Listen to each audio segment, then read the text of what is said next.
राधे राधे, जय श्री कृष्णा। 18वां अध्याय, कार्तिक मास, 18वां दिन।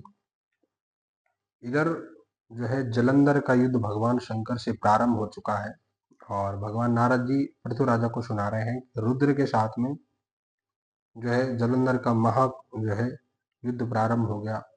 तब महाक्रुद्ध जलंधर शिवजी को अपनी ओर ललकारने लगा।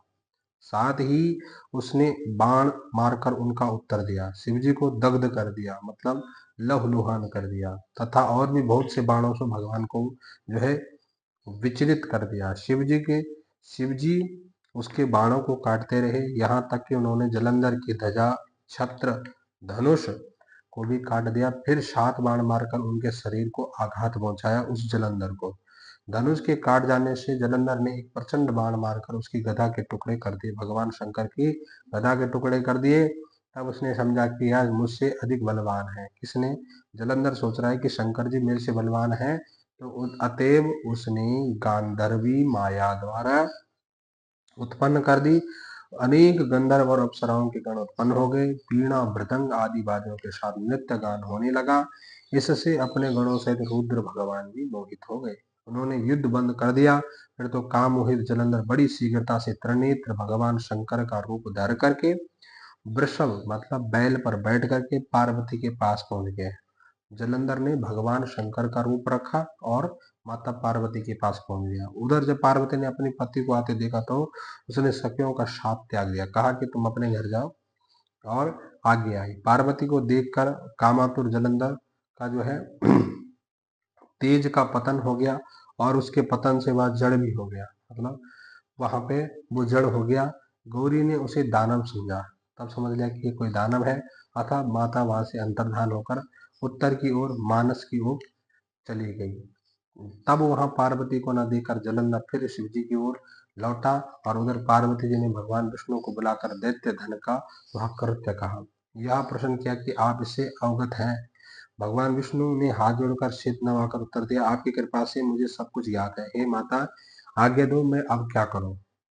तब भगवती कहती है, जगदम्बा सॉरी, हे विष्णु, उस दैत्य ने जो मार्ग खोला है उसका अनुसरण उचित है।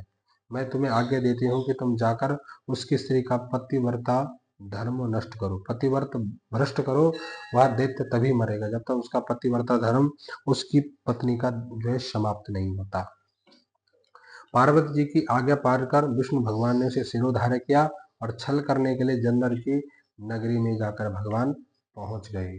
और हे देवर्षि नारद कह रहे हैं कि जलंधर की पत्नी के पास पहुंचते हैं और जाकर भगवान विष्णु ने उसके पतिव्रता श्री वृंदा का पतिव्रत भंग करने का विचार किया कि कैसे इस वृंदा का पतिव्रता धर्म समाप्त किया जाए।